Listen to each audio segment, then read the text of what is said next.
சற்று முன் தமிழக அரசியலில் எதிர்பாராத திடீர் திருப்பம். எடப்பாடியை சந்தித்தார் விஜய். பாஜக வலையில் சிக்கிய தவேக. அதாவது தமிழக அரசியலில் திமுக, அதிமுக, விஜயின் கட்சி போன்றவைகள் தீவிரமான தேர்தல் அரசியலில் ஈடுபட்டு வரும் இந்த நேரத்தில் தமிழக மக்கள் கொஞ்சம் கூட எதிர்பார்க்காத பயங்கர ட்விஸ்ட் ஒன்று தற்போது அரங்கேறியிருக்கிறது. ஆமாங்க, தமிழகத்தில் இன்னும் சில தினங்களில் சட்டமன்ற தேர்தல் தொடங்க இருக்கிறது. இந்த தேர்தலுக்காக தமிழக அரசியல் கட்சிகள் அனைத்தும் தீவிரமான பிரச்சாரங்களில் இறங்கியுள்ளது. பிரச்சாரங்கள் மட்டுமின்றி கூட்டணி ஒப்பந்தத்தையும் போட்டு வருகிறது. திமுகவை பொறுத்தவரையில் திமுக கூட்டணி கட்சிகள் என்பது ஓரளவுக்கு நிறைவு பெற்றுவிட்டது. இப்போது திமுக கூட்டணியை பொறுத்தவரையில் கூட்டணியில் உள்ள அனைத்து கட்சிகளுக்கும் தொகுதி பங்கீடு பேச்சுவார்த்தை மட்டும்தான் நடந்து வருகிறது. ஆனால் அதிமுகவை பொறுத்தவரையில் இன்னும் ஒரு சில பேரை எதிர்பார்த்து காத்திருக்கிறது என்றுதான் சொல்ல வேண்டும். ஏனென்றால் திமுக கூட்டணி மிக மிக வலுவாக மாறிவிட்டது. இதன் காரணமாக இனிமேலும் தற்போது இருக்கும் கூட்டணியை நம்பி அரசியலில் இறங்க முடியாது என்பதை அதிமுக உணர்ந்துவிட்டது. அதனால்தான் அதிமுக கூட்டணியை பலமாக்குவதற்கு மேலும் யார் யார் வருவார்கள் என்று எதிர்பார்த்து வருகிறது அதிமுக. குறிப்பாக பாமக ராமதாஸ் மற்றும் பாஜகவில் தற்போது அதிருப்தியில் இருப்பதாக சொல்லப்படும் விஜயதரணி உள்ளிட்டவர்களை கூட அதிமுக எதிர்பார்த்துதான் காத்திருக்கிறது. இந்த நிலையில் இவை அனைத்தையும் தாண்டி விஜயின் கட்சியை இப்போது அதிமுக கூட்டணிக்குள் கொண்டு வருவதற்கு பல கட்ட தியாகங்களையும் அதிமுக செய்வதற்கு முன் வந்துள்ளது. அதுவும் சமீப சில நாட்களாக விஜய் மீதான பிம்பம் என்பது பொதுமக்களிடையே எதிர்மறையான விமர்சனங்களுக்கு உள்ளாகி வருகிறது. இந்த நேரத்தில் விஜயை கூட்டணிக்கு அழைத்தால் கண்டிப்பாக விஜய் கூட்டணிக்கு வருவார் என்பதை அதிமுக புரிந்து கொண்டது. ஏனென்றால் விஜயின் விவாகரத்து பிரச்சனை என்பது இப்போது பூதாகரமாக வெடித்திருக்கிறது. விவாகரத்து பிரச்சனை ஒரு புறம் இருந்தாலும் திரிஷாவுடன் விஜய் ஊர் சுற்றி வரும் இந்த ஒரு செயல் என்பது விஜயின் கட்சிக்கு பெரும் பின்னடைவை ஏற்படுத்தியிருக்கிறது. அதிலும் பெண்களுக்கு பாதுகாப்பு கொடுப்போம் என்று விஜய் கூறி வந்த நிலையில் தன்னுடைய வீட்டில் இருக்கும் பெண்ணான மனைவிக்கே இவரால் பாதுகாப்பு கொடுக்க முடியவில்லை என்ற குற்றச்சாட்டு என்பது பெண்கள் மத்தியில் கோபத்தை கிளப்பியுள்ளது. இதன் காரணமாக விஜய்க்கு ஆதரவாக இருந்த பெண்கள் பலருமே இப்போது விஜய்க்கு எதிராக திரும்பியிருக்கின்றனர். அது மட்டுமில்லாமல் அண்மையில் மகளிர் தின வாழ்த்துக்கள் கூறுவதாக நிகழ்ச்சி ஒன்றை நடத்தியிருந்தார் விஜய். இந்த நிகழ்ச்சியில் அனைத்துமே கடைசி வரை நன்றாகத்தான் சென்று கொண்டிருந்தது. ஆனால் கடைசியில் விஜய் சொன்ன ஒரே ஒரு வார்த்தை தான் விஜயின் அரசியலை இப்போது தலைகீழாக புரட்டி போட்டுள்ளது.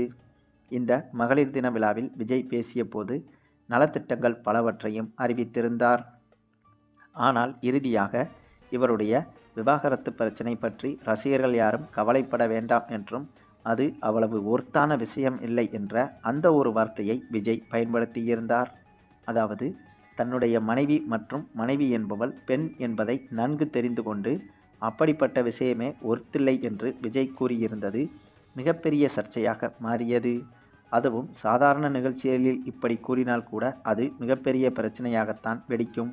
அப்படி இருக்கும்போது மகளிர் தினத்தன்றே ஒரு பெண்ணை தரைக்குறைவாக பேசுவது போல விஜயின் இந்த ஒரு பேச்சு அமைந்திருந்தது. இதனால் விஜய் கூறிய இந்த ஒரு வார்த்தை தான் விஜய்க்கு எதிராக தற்போது மிகப்பெரிய அளவில் பூதாகரமாக கிளம்பியிருக்கிறது. ஆகவே விஜய் மீதான நம்பிக்கை என்பது விஜய்க்கு வாக்களிக்கலாம் என்ற எண்ணத்தில் இருந்தவர்களுக்கு இந்த ஒரு விஷயம் மிகப்பெரிய இடியாக தலையில் இறங்கியுள்ளது. அது மட்டுமில்லாமல் திரிஷாவுடன் விஜய் அவர்கள் ஒன்றாக சேர்ந்து ஒரு நிகழ்ச்சியில் கலந்து கொண்ட சம்பவம் என்பது விஜயின் ஆதரவாளர்களை மேலும் கதிகலங்க வைத்தது. அதுவும் விஜய்க்கு ஆதரவாக குரல் கொடுத்த பிரபலங்களும் கூட விஜய்க்கு எதிராக திரும்பிவிட்டனர்.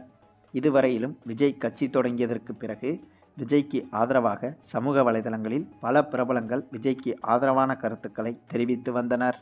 அதே சமயம் திமுகவுக்கு எதிராகவும் விஜய்க்கு முழுக்க ஆதரவாகவும் எத்தனையோ பிரபலங்கள் ஆதரவாக இருந்து வந்தனர். அப்படி இருந்த நிலையில் அனைவருமே ஒருவர் கூட விடாமல் அனைவருமே இப்போது விஜய்க்கு எதிராக திரும்பிவிட்டனர். இந்த ஒரு விஷயம் கூட விஜய்க்கு தெரியவில்லை. அதனால்தான் இவர்களது கட்சியை தற்கூரி என்று சொல்கிறார்களோ என்னவோ. ஆகவே இப்படிப்பட்ட மிகப்பெரிய பிரச்சனையில் விஜய் சிக்கியிருக்கிறார். குறிப்பாக இந்த விஜயின் விவாகரத்து பிரச்சனை மற்றும் விஜய் திரிஷா சர்ச்சை என இத்தகைய பிரச்சனைகளுக்கு பிறகு தற்போது முக்கிய அரசியல் கட்சிகள் சார்பில் பர்சனலாக எடுத்த கருத்து கணிப்புகளின்படி, அதிலும் குறிப்பாக அதிமுக தரப்பு பர்சனலாக எடுத்த கருத்து கணிப்பின்படி விஜயின் வாக்கு வங்கி மிகப்பெரிய அளவில் சரிந்திருக்கிறது. இந்த ஒரு விஷயத்தை நம்பிதான் இப்போது விஜயை தங்கள் கூட்டணிக்கு கொண்டு வர வேண்டும் என்று அதிமுக, பாஜக உள்ளிட்ட கட்சிகள் திட்டம் தீட்டி வருகிறது. குறிப்பாக அதிமுகவின் திட்டம்தான் இது. அதை பாஜக மூலம் செய்து முடிக்க பாஜகவை ஏவி விட்டிருக்கிறது அதிமுக. அதனால்தான் தற்போது பவன் கல்யாண் மூலமாக விஜயை தங்கள் கூட்டணிக்கு கொண்டு வருவதற்கு பாஜக, அதிமுக கட்சிகள் தீவிரமான முயற்சிகளில் மீண்டும் இறங்கியுள்ளது. ஏற்கனவே விஜய் கட்சி தொடங்கியதிலிருந்தே பாஜக, அதிமுக கட்சிகள் விஜயை தங்கள் கூட்டணிக்கு கொண்டு வர பலகட்ட முயற்சிகளை எடுத்து வந்தது. ஆனால் அந்த முயற்சிகள் அனைத்தும் தோல்வியில்தான் முடிந்தது. இந்த நிலையில்தான் விஜயின் பெயர் என்பது இப்போது விஜயின் ஆதரவாளர்கள் மத்தியிலேயே நார் நாராக கிழிக்கப்பட்டு வருகிறது. இதனால் விஜயின் வாக்கு வங்கி என்பது முன்பு இருந்ததை விட பாதிக்கும் குறைவாக குறைந்துவிட்டது. ஆக இந்த நேரத்தில் கூட்டணிக்கு அழைத்தால் விஜய் வருவதற்கு வாய்ப்புகள் இருப்பதை உணர்ந்துதான் அதிமுக, பாஜக கட்சிகள் இப்படி ஒரு திட்டத்தை தீட்டியது. அதிலும் தொடர்ச்சியாக பவன் கல்யாண் உள்பட பல பிரபலங்கள் மூலமாக விஜயை தங்கள் கூட்டணிக்கு கொண்டு வர பாஜக முயற்சி செய்தது. அந்த ஒரு முயற்சி இப்போது பாஜகவுக்கு பலனாகவும் மாறியிருக்கிறது.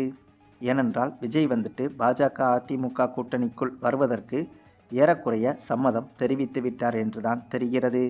விஜய்க்கு துணை முதல்வர் பதவி கொடுத்தால் போதும் என்றும், ஆனால் 80 தொகுதிகள் வரையிலும் விஜய் கேட்கிறார் என்ற தகவலும் வெளியாகியிருக்கிறது. இந்த ஒரு டீலிங்கிற்கு அதிமுக கூட்டணி முதலில் மறுப்பு தெரிவித்தாலும் கூட பிறகு ஒப்புக்கொண்டதாகவே தெரிகிறது. அதற்கு மிக முக்கிய காரணம், விஜய்க்கு 80 தொகுதிகள் கொடுத்தால் கூட அதிமுகவால் ஆட்சிக்கு வந்துவிடலாம். ஆனால் இந்த விஷயத்தில் முரண்டு பிடித்தால் அந்த பக்கம் திமுக ஆட்சியை பிடித்துவிடும். ஆகவே இதை நன்கு புரிந்து கொண்ட அதிமுக இப்போது தொகுதி பேரத்தில் இறங்கி வந்துள்ளது என்றே தெரிகிறது. அதை உறுதிப்படுத்தும் விதமாக கடந்த 2 நாட்களில் 2 முறை எடப்பாடியும் விஜயும் நேரில் சந்தித்து பேசியிருக்கின்றனர் என்றும் சொல்லப்படுகிறது. அதிகாரப்பூர்வமற்ற முறையில் இந்த சந்திப்பு நடந்துள்ளதாகவும் தெரிகிறது. இப்படியாக நடந்த சந்திப்பில்தான் அதிமுக, பாஜக, தவேக கூட்டணி என்பது இப்போது ஏறக்குறைய உறுதியாகிவிட்டது என்ற செய்திகளும் வெளியாகி வருகிறது. இனிமேல் விஜய் தனியாக நின்றால் கூட 3-4% வாக்குகளை கூட வாங்க முடியாது என்பதை விஜய் இப்போதுதான் உணர்ந்திருக்கிறார். ஆகவேதான் கூட்டணி போட்டாவது பதவியை பெற்றுவிட்டால் அதன் பிறகு அடுத்த தேர்தலில் கூட தனித்து போட்டியிடுவதற்கு விஜய் முயற்சி செய்யலாம். ஏனென்றால் நாட்கள் செல்ல செல்ல மக்கள் அனைத்தையும் மறந்து விடுவார்கள். அப்படி இருக்கும்போது விஜய் மீதான இப்போது எழுந்திருக்கும் இத்தகைய மிகப்பெரிய குற்றச்சாட்டுகள் அனைத்தும் மக்களுக்கு மறக்கப்பட்டுவிடும். ஆகவே அந்த சூழலில் தனித்து போட்டியிடுவதற்கு விஜய் முயற்சி செய்யலாம். அதை புரிந்து கொண்டுதான் இப்போது தனித்து போட்டியிட்டால் அது தற்கொலைக்கு சமம் என்பதை புரிந்து கொண்ட விஜய் அதிமுகவுடன் கூட்டணி போடுவதற்கு தயாராகிவிட்டார். ஆகவேதான் விஜயும் இந்த ஒரு முடிவை உறுதியாக எடுத்திருக்கிறார் என்ற தகவலும் வெளியாகியிருக்கிறது. சரி, நீங்கள் சொல்லுங்கள், இப்படியாக அதிமுக கூட்டணியோடு விஜய் சேர்ந்தார் என்றால் அது அதிமுக கூட்டணிக்கு பலமாக மாறுமா அல்லது கூடுதல் பலவீனமாக மாறுமா என்பதை பற்றி உங்களுடைய கருத்துக்களையும் கமெண்டில் தெரிவிங்க. மேலும் இந்த வீடியோ பிடிச்சிருந்தா லைக் பண்ணுங்கள், மற்ற அனைவருக்கும் ஷேர் பண்ணுங்கள், மறக்காமல் நம்ம சேனலை சப்ஸ்கிரைப் பண்ணுங்கள்.